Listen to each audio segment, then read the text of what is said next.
Number of viewers for WNBA games that Caitlin Clark is not in is like 3 to 4 million. When she's in the game, when it's her game playing, it's like 17 million. Yeah. Well, I also look at the attendance in the arena. Yes. It's 8 to 10,000 everywhere else. Caitlin Clark, 17, 18,000. The WNBA is painfully trying to get through the semifinals and finals games without Caitlin Clark, and it's not looking good.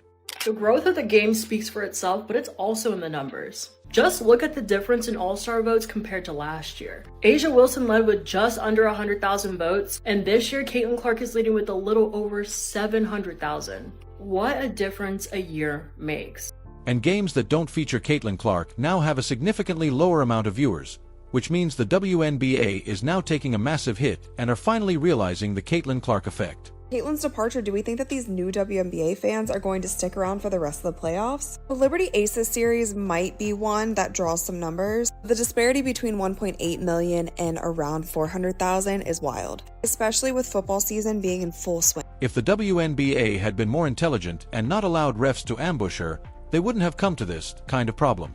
Now fans are refusing to watch games, as it's not the same as watching Caitlin Clark. Check this out.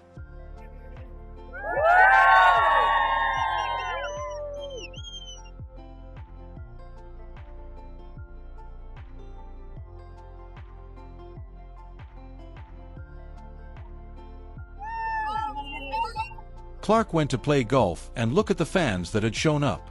It's fair to say if Caitlin were still in the playoffs right now, the WNBA would have been bigger than ever. All the women that have been calling for the equality, and now that there is the chance for them to start getting paid more because the exposure's up. Because it's her, you have people like, what's her name, Jamelia Hill or what? I can't stand her. Yeah. You got these women who are coming on here and they're saying it's because she's...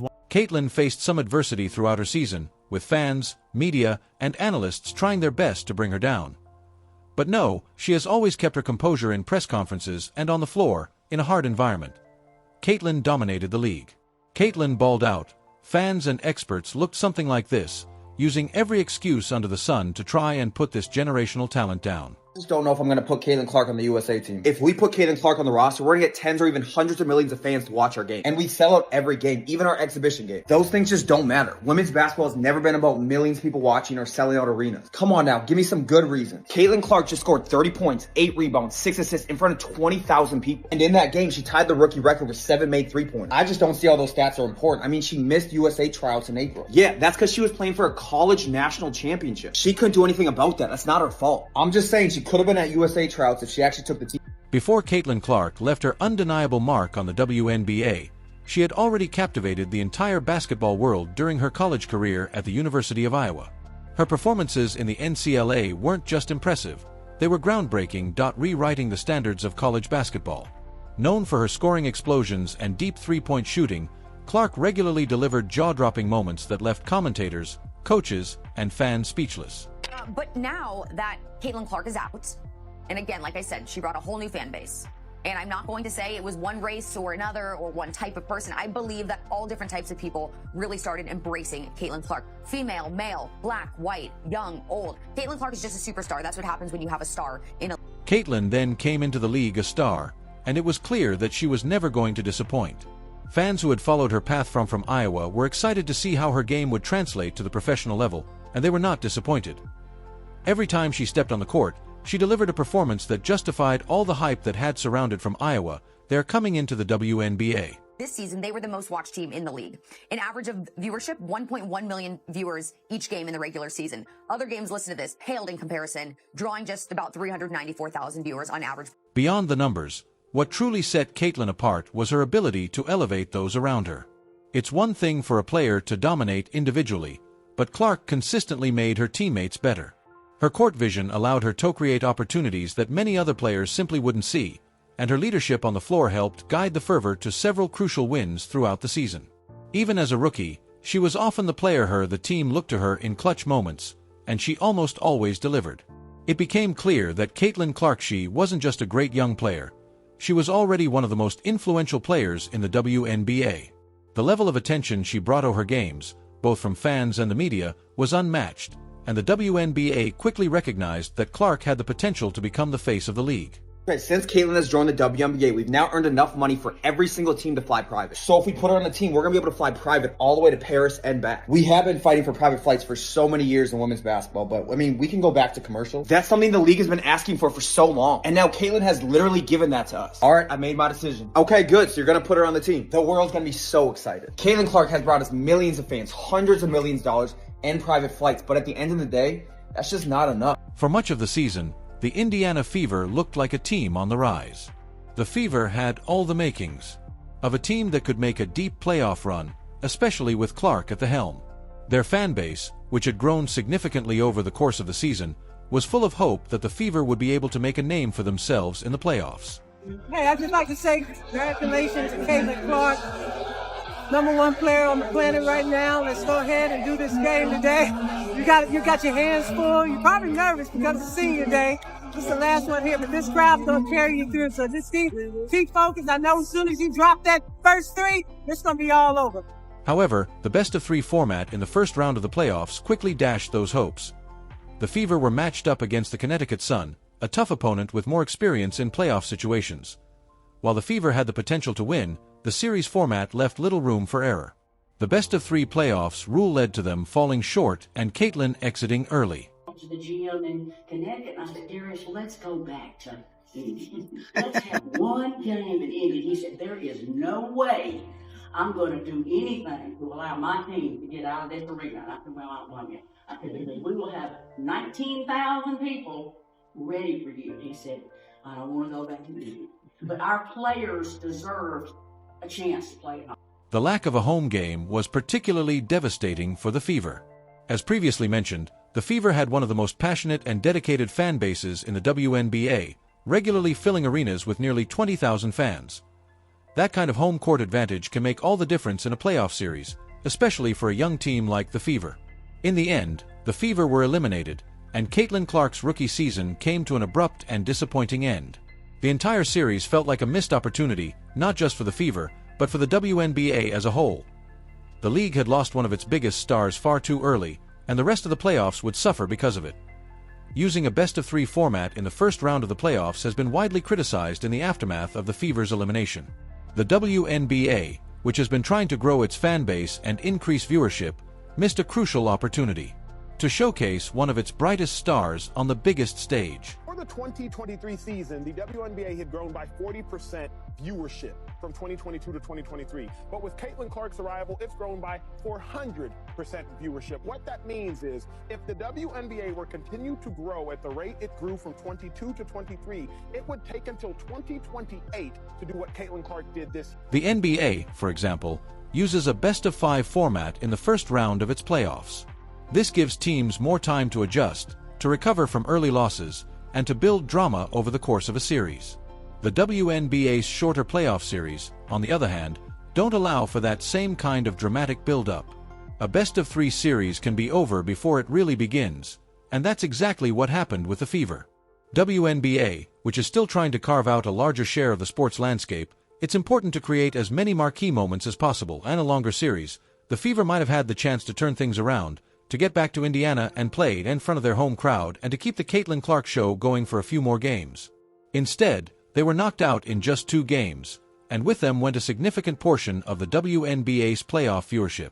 Of things that this group accomplished that, a lot of people probably didn't think was possible, one, to start the season, and 2, after the start we had to the season. So, yeah, it'll definitely be probably a little weird for me over the course of the first couple weeks, and then I'm sure I'll get bored and pick up a basketball again. So, the immediate impact of Caitlyn Clark's exit from the playoffs was felt in the league's viewership numbers. Throughout the regular season, the WNBA had seen a noticeable spike in fan engagement, much of it thanks to Clark's performances. She had become the main attraction for many casual viewers who might not have previously followed the league. But once the Fever was eliminated, those viewers began to tune out. The numbers were telling. Viewership for the games following Clark's exit dropped significantly, and even marquee matchups featuring other stars like Aya Wilson and Breanna Stewart couldn't maintain the same level of fan interest. They were watching for Caitlyn Clark, and without her, their interest waned. Boys that I don't really listen to, honestly, because I'm in season. I have other things that we need to worry about than what other people have to say. I have a scout, I have 11 other minds on my team and in my locker room that we got to make sure that we're on the same mindset. So I really can't give you the best answer on that because I really don't pay any attention to it. The drop in viewership following Clark's exit is a wake-up call for the WNBA. The league has long struggled, WNBA, to compete with other major sports leagues in terms of television ratings and media attention, and Clark had provided a much-needed boost. Her ability to draw in fans, both through her on-court performances and her growing media presence, had been a game-changer for the league. But with her out of the picture, the WNBA was once again facing the reality of its smaller, niche audience. Hey, I'd just like to say congratulations to Caitlin Clark, #1 player on the planet right now. Let's go ahead and do this game today. You got your hands full. You're probably nervous because it's senior day. This is the last one here, but this crowd's gonna carry you through. So just keep focused. I know as soon as you drop that first three, it's gonna be all over. This drop in viewership isn't just about losing one player. It's about losing the momentum that Clark had built throughout the season. For the WNBA, this momentum was crucial. The league had been making strides in recent years, slowly increasing its fan base and gaining more media attention. But the sudden loss of one of its brightest stars and the subsequent drop in fan interest has shown just how delicate that momentum can be. I feel like after the break, I still don't think she's dominating, but she's a different player than she was in the first half of the season. For much of the season, the media had been sending hate Caitlin's way. But it wasn't until her exit from the playoffs, where the media and the WNBA itself truly realized just how significant the Caitlin Clark effect was. When Clark was on the court, viewership soared. People tuned in to see her play, and social media buzzed with clips of her highlights. But when she wasn't playing, the difference was stark. Highlights. Caitlin Clark is box office. She is a star. But you've known they were coming for you when you were waving your hands in your face to mock Caitlin Clark when you were beating her for the national championship. And so you knew they were going to come for you. You had to know that. The media quickly picked up on the fact that Clark's absence had a noticeable impact on the league's viewership, and they began to explore just how essential she had become to the WNBA's success. Caitlin Clark's exit from the playoffs were undoubtedly a blow to the WNBA. There were still plenty of stars left in the postseason. Chief among them is A'ja Wilson.